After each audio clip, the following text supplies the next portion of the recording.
Comment devenir la meilleure version de soi après une rupture sentimentale? Bonjour à toutes et à tous et bienvenue sur ma chaîne Esther Valentin, votre coach spécialisée en vie sentimentale.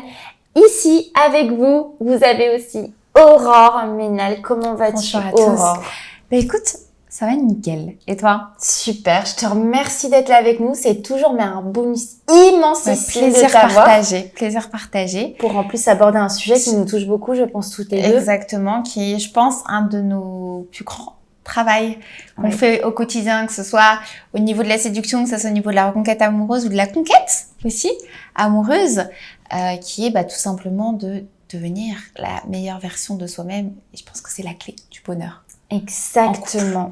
La meilleure version de soi, moi je suis complètement d'accord là-dessus pour dire que c'est aussi ce qui fait qu'on va s'épanouir en amour, dans le sens où plus vous vous connaissez, on va voir un petit peu plus en détail ce que ça veut dire devenir la meilleure version de soi, mais plus on se connaît, plus on est en accord avec ce qu'on est, plus on est heureux de ce qu'on est, plus naturellement on va partager, on va partager, on connecte sincèrement et on n'attend pas qu'il nous remplisse. C'est ça. Il vient vraiment nous compléter et là c'est pur, là c'est du lourd. C'est vraiment les relations qu'on veut, Aurore et moi, pour vous. Exactement, parce que c'est vrai que très souvent on veut prouver à l'autre qu'on est quelqu'un de bon, quelqu'un de meilleur si jamais vous êtes dans une reconquête amoureuse, quelqu'un de bon quand vous êtes dans une séduction.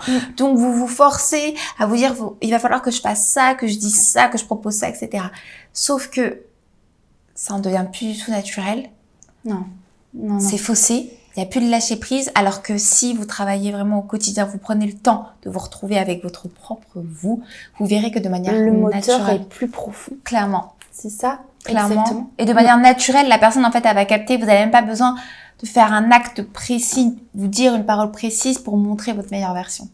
Et on va développer avec Esther. Effectivement. Alors, dis-moi tout, toi. Comment tu procèdes? Comment tu fais au quotidien pour que les personnes se sentent mieux, qu'ils puissent développer leur potentiel, qu'ils puissent se challenger, être dans une dynamique, de winner? Ouais.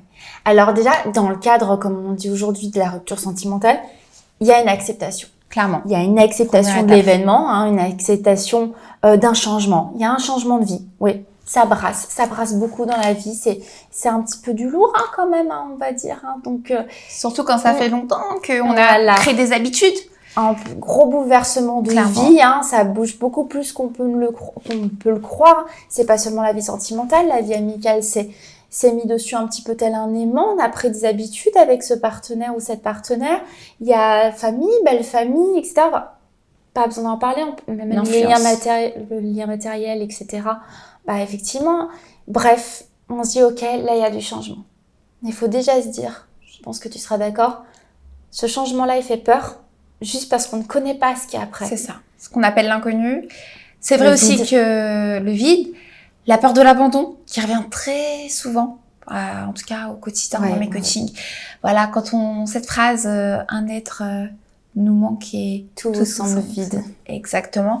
C'est quelque chose que on voit en coaching au quotidien, et cette peur de l'abandon, cette peur, en fait, de même agir sur des petites actions simples du quotidien, ça nous paraît impossible. Je pense que vous avez déjà dû vivre, vous qui nous écoutez, cette sensation de se dire, mais c'est pas possible, j'y arriverai pas. Et pourtant, si on se dit, ok, il faut que je fasse confiance que si j'accepte, et que j'accepte tout ce qui s'ensuit, qu'on va voir ensemble maintenant, il y a peut-être quelque chose de bien qui va se passer. Déjà, juste vous dire ça. Vous y croyez peut-être pas tout de suite, mais déjà juste commencer à se le dire un petit peu. Se dire que il y a peut-être, à force que ces coachs nous le disent, peut-être qu'on peut commencer à le croire. Je sais pas ce que t'en penses, mais là, enseignant doublon pour vous parler aujourd'hui. Et il faut se le dire, mais il faut pas se dire que en 2 jours, la meilleure version de vous-même va arriver. Non. Donc là, on va arriver sur un deuxième point, qui est comment on fait pour devenir aussi la meilleure version de soi-même. C'est déjà, ça prend du temps, il faut en être conscient. Comment on va faire? Il va falloir déjà être volontaire, d'aller à l'encontre de l'ancien schéma. Vous acceptez votre nouveau schéma que vous allez préparer. On veut de l'activité. On veut arrêter de procrastiner. On arrête les pourquoi et place au comment je vais faire. Complètement d'accord. Comment je vais faire. L'introspection, on est d'accord, ça va bien pendant un temps, mais il est limité le pourquoi. Alors que le comment, on peut y aller à la fois. Il y a un main qui s'ouvre. Servez-vous. Moi, je veux entendre que ça. Aurore, comment je vais faire? Aurore, je vais faire comme ci, comme ça. Esther, je vais faire comme ci, comme ça. C'est ça qu'on va entendre. Et surtout, pour pouvoir vous aider, pour devenir la version de vous-même. C'est un autre point aussi. Tu me diras si toi, tu procèdes aussi de la même manière. Moi, je fais toujours lister à l'ensemble de mes coachés l'ensemble de leurs qualités.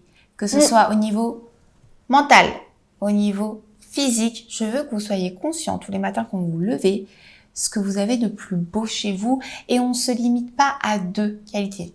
Non. Vous en avez bien plus que 2, je vous le garantis. Il faut absolument que vous puissiez lister l'ensemble de ces qualités pour pouvoir travailler davantage sur ces points. Alors, je rebondis complètement dessus. Je suis complètement d'accord. Et encore plus sur le fait que là, votre vision de vous, elle va vraiment devenir négative. Faut pas se leurrer, hein. Après une rupture sentimentale, l'ego, il est touché. Clairement. L'ego, il est blessé. On dit que c'est le cœur qui est brisé, mais il y a de l'ego. Clairement. Que ce soit chez les hommes ou chez les femmes. Complètement. Là, il y a pas de discrimination. Ouais, là. Clairement. Et pour cet ego, on a besoin de ces qualités que tu nous donnes là. Bien sûr. On a besoin de renouer avec ça. Et je rajouterais même, je pense que tu le fais aussi d'ailleurs, si je me souviens bien, d'aller demander des qualités à des proches. Clairement. Parce que vous allez vous limiter, votre image de vous, elle est pas bonne là. Elle est en dessous de la vérité. Clairement. C'est vrai qu'on n'est pas très souvent objectif. Encore plus suite à une rupture. Donc, n'hésitez pas à les demander, comme l'a si bien dit Esther. À 3 proches déjà pour commencer. 3 proches, extrêmement important. 3 qualités, je dirais. C'est ça. Et de mener après par la suite des actions concrètes à mettre en place immédiatement. Parce que c'est ce qu'on recherche. C'est ce qu'on recherche. On arrête de procrastiner. Remettre les choses au lendemain. C'est terminé. Vous allez mener des actions puissantes par rapport à ces qualités. Il faut sortir de sa zone de confort. Clairement. Et la zone de confort, ça se passe pas par le mental. La zone de confort, il y a un moment où vous allez pouvoir vous poser des questions. C'est pour ça qu'il y a ce travail sur les qualités. Je pense qu'on peut même rajouter, vous reconnecter à vos envies. Clairement. Dans les qualités, on va peut-être prendre en compte les valeurs personnelles que vous avez, parce que c'est des qualités aussi, souvent, vos valeurs personnelles. Être quelqu'un de généreux, c'est une valeur. C'est un exemple, mais c'est aussi une très très belle qualité. Donc, on va réapprendre un petit peu à se connaître, parce que finalement, tout à l'heure, on était dans l'acceptation de ce nouvel événement de vie. N'oubliez pas que ce nouvel événement de vie vous apporte quelque chose de nouveau. Clairement. Peut-être qu'il vous paraît négatif, mais c'est quelque chose de nouveau. Donc, il faut réapprendre à se connaître. Réapprendre à connaître la personne que vous avez peut-être oublié de voir simplement en vous-même pendant ces années de relation. Aujourd'hui encore avec ce nouvel événement. Donc, en passant par ces fameuses qualités qu'Aurore nous donne. Les valeurs. Les valeurs, les principes, les projets aussi, n'hésitez pas. Réapprendre à se connaître et réapprendre aussi à se connaître par de nouvelles actions aussi. On a tous des envies, on a tous des choses qu'on aimerait faire. Des projets, tu disais. Voilà, des projets sur du court, moyen, long terme. On va se mettre des deadlines. Les deadlines, ça va vous stimuler. Il n'y a pas plus important après une rupture sentimentale douloureuse de se mettre des deadlines pour se dire là, j'ai pas le choix en fait, j'ai plus le choix. Je me suis donné comme deadline, je me suis promis à ma propre personne de pouvoir le faire à tel moment. Et on suit ces dettes-là. Même si vous avez des contraintes dans le quotidien, ça va pouvoir vous apprendre aussi à combattre le quotidien qui n'est pas tous les jours facile, même nous en tant que coach, on a aussi des contraintes. Et pour autant, on arrive à de beaux projets, à de belles formations qu'on vous donne au quotidien. On se met aussi des deadlines. Voilà, que ça soit au niveau du travail. On sort de notre zone de confort. On était chacune sur nos chaînes. On se retrouve là. Exactement. On prend du temps, on se programme les choses, on fait, même si on a des contraintes au niveau privé, on le fait. Et ça, c'est hyper important. C'est ce qui vous permettra tout simplement de vous surpasser et donc de vous redécouvrir aussi avec un mental de choc. Ouais. C'est ça qu'on va retenir. Donc là, la petite conclusion que tu dis, Aurore, c'est un petit peu... on réapprend à se connaître. Donc là, c'est un petit travail plutôt mental. Voilà. Et parallèlement, les actions. Alors, actions, mais sur de la durée. On s'arrête pas juste à une action. Ah, Aurore ou Esther m'a conseillé de faire du sport. Aurore ou Esther m'a conseillé, je sais pas moi, de partir en vacances. Je l'ai fait une fois, c'est bon. Non, on va reproduire d'autres actions nouvelles. On parle de devenir la meilleure version de soi quand même. Ouais, exactement. Ça ne se fait pas en une semaine.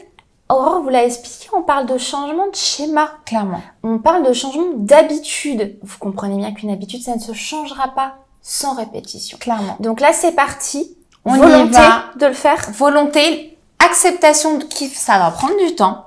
Voilà. Voilà, il faut l'accepter. C'est comme ça, c'est comme ça pour tout le monde. Ça veut pas dire que vous êtes faible, ça veut pas dire que vous êtes trop lent, ça prend du temps. C'est ça. C'est un nouveau normal. schéma. On peut pas lutter C'est une contre découverte. ça. C'est une nouvelle découverte. Acceptation, passage à l'action. Action.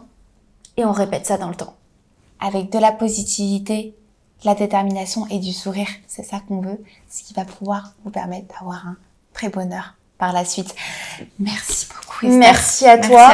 Merci à toi. Je souhaite à toutes ces personnes qui nous écoutent autant de bienveillance. Clairement. Qu'on souhaite leur en apporter. Portez-la à vous aussi. Exactement. Merci beaucoup, Aurore, pour toutes ces explications, pour cet échange. C'est toujours un plaisir, en tout cas. N'hésitez pas à nous dire en commentaire si vous aimez ce format de vidéo avec Esther. Laissez-nous des pouces bleus, ça nous donne de la force. Des petits likes, c'est toujours très très sympa. Exactement. Ça motive, hein, ni plus ni moins. Exactement. À très très vite. Passez une belle journée. Merci, Aurore.